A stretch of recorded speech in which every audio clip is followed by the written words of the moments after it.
Assalamualaikum warahmatullahi wabarakatuh. Salam sejahtera bagi kita sekalian. Yang saya hormati Ibu Dr. Surastri Ningsih Jumingin M. Hum sebagai dosen penguji 1 dan Ibu Andi Fatima Yunus MPD sebagai dosen penguji 2. Yang saya hormati juga Bapak Dr. Mayong MPD sebagai dosen pembimbing 1 dan Bapak Dr. Usman SPD MPD sebagai dosen pembimbing 2. Perkenalkan, nama saya Lian Oktaviani, mahasiswa Prodi Pendidikan Bahasa dan Sastra Indonesia angkatan 2016. Pada kesempatan kali ini saya akan mempresentasikan proposal penelitian saya yang berjudul Analisis Kesalahan Penulisan Kata dalam Teks Deskripsi Siswa Kelas 7 SMP Kristen Gamaliel Makassar.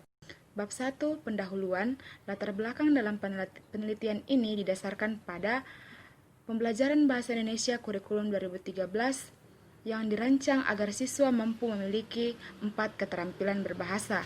Salah satu keterampilan yang sangat penting untuk menghasilkan sebuah produk adalah keterampilan menulis. Produk yang dimaksudkan berupa berbagai jenis teks atau tulisan. Kegiatan menulis dalam kehidupan sehari-hari tentu bukanlah hal yang asing lagi, terutama dalam kalangan pelajar. Kegiatan menulis digolongkan sebagai sebuah proses pembelajaran agar siswa mampu menghasilkan hasil dari kegiatan menulis tersebut. Tetapi tidak boleh dilupa bahwa dalam proses pembelajaran menulis atau dalam kegiatan menulis terdapat aturan-aturan atau kaidah-kaidah yang mengikat dalam penggunaan bahasa Indonesia yang tepat seperti yang diatur dalam Pedoman Umum Ejaan Bahasa Indonesia. Pembelajaran Bahasa Indonesia kurikulum 2013 diwujudkan dalam bentuk pembelajaran berbasis teks. Salah satu pembelajaran berbasis teks adalah teks deskripsi yang dipelajari ketika siswa berada di kelas 7 sekolah menengah pertama. Teks deskripsi adalah jenis teks yang bertujuan untuk menggambarkan suatu objek atau menggambarkan pikiran atau perasaan seseorang dalam sebuah teks sehingga orang lain sebagai pembaca seakan-akan ikut merasakan apa yang dilukiskan dalam teks tersebut. Pembelajaran teks deskripsi dilaksanakan untuk mencapai 4 kompetensi dasar utama, yakni kompetensi dasar pengetahuan dan kompetensi dasar keterampilan. Untuk pembelajaran menulis teks deskripsi dilaksanakan agar siswa mampu memenuhi kompetensi dasar keterampilan, yakni menyajikan data dalam bentuk teks deskripsi baik secara lisan maupun tulisan secara tepat, baik dari segi struktur maupun kaidah kebahasaannya. Hal dasar yang menjadi tolak ukur penilaian guru dalam pembelajaran menulis teks deskripsi terletak pada teks deskripsi yang telah ditulis siswa secara individu. Dari sini, guru bisa menilai apakah siswa tersebut telah mencapai kompetensi dasar pembelajaran yang telah ditetapkan. Namun, tidak menutup kemungkinan dalam proses menulis teks deskripsi atau dalam teks deskripsi siswa tersebut ditemukan kesalahan-kesalahan penulisan kata yang tidak dapat dihindari. Kesalahan-kesalahan penulisan kata ini tidak boleh dibiarkan begitu saja, tetapi harus ditemukan melalui kegiatan analisis kesalahan berbahasa. Kegiatan analisis kesalahan berbahasa adalah suatu prosedur atau serangkaian proses untuk menganalisis atau menemukan letak kesalahan berbahasa. Setelah menemukan letak kesalahan tersebut, maka kesalahan itu perlu diperbaiki sehingga dapat meningkatkan kualitas pembelajaran. Oleh karena itu, dalam penelitian ini, analisis kesalahan berbahasa dilakukan untuk menemukan letak kesalahan-kesalahan penulisan kata sebagai sebuah penyimpangan terhadap 11 kaidah penulisan kata yang telah diatur dalam Pedoman Umum Ejaan Bahasa Indonesia sebagai acuan. Penelitian yang relevan pernah dilaksanakan oleh Puspaningrum pada tahun 2015, Waluyo dan kawan-kawan pada tahun 2016, dan Palupi pada tahun 2019. Ketiga peneliti ini juga pernah melaksanakan penelitian tentang analisis kesalahan berbahasa. Oleh sebab itu, berdasarkan beberapa hal yang telah dijelaskan sebelumnya, peneliti merasa termotivasi untuk mengadakan penelitian analisis kesalahan berbahasa, khususnya untuk menemukan letak kesalahan penulisan kata dalam teks deskripsi siswa kelas 7 SMP Kristen Gamaliel, Kota Makassar. Terdapat 2 rumusan masalah dalam penelitian ini.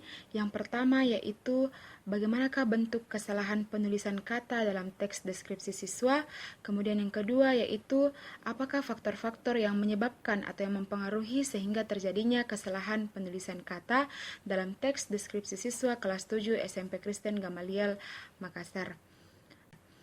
Tujuan penelitian ini terbagi menjadi 2, yaitu Yang pertama untuk mendeskripsikan bentuk kesalahan penulisan kata, dan yang kedua yaitu untuk mendeskripsikan faktor penyebab kesalahan penulisan kata dalam teks deskripsi siswa kelas 7 SMP Kristen Gamaliel Makassar. Sedangkan untuk manfaat penelitian terbagi menjadi dua, yaitu terdapat manfaat teoretis dan manfaat praktis.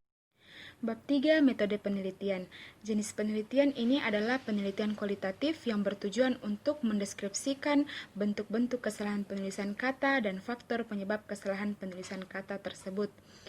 Yang kedua yaitu lokasi, subjek, dan waktu penelitian. Penelitian ini dilaksanakan di sekolah SMP Kristen Gamaliel Makassar dengan subjek penelitian yaitu 30 orang siswa kelas 7B, dan rencana penelitian ini akan dilaksanakan pada bulan Juli 2020 awal semester ganjil.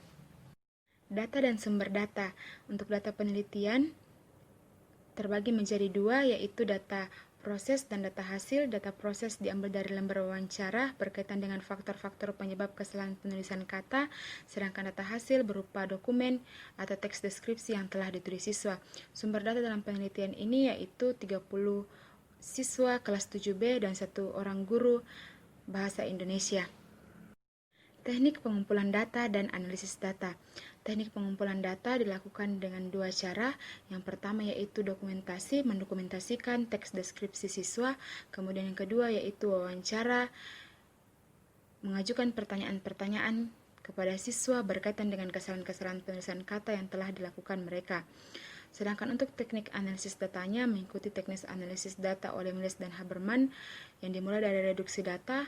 Peneliti memperhatikan dengan seksama teks deskripsi yang telah ditulis siswa, kemudian menemukan kesalahan-kesalahan tersebut, menyajikan data tersebut, lalu dapat menarik kesimpulan. Yang selanjutnya adalah instrumen penelitian.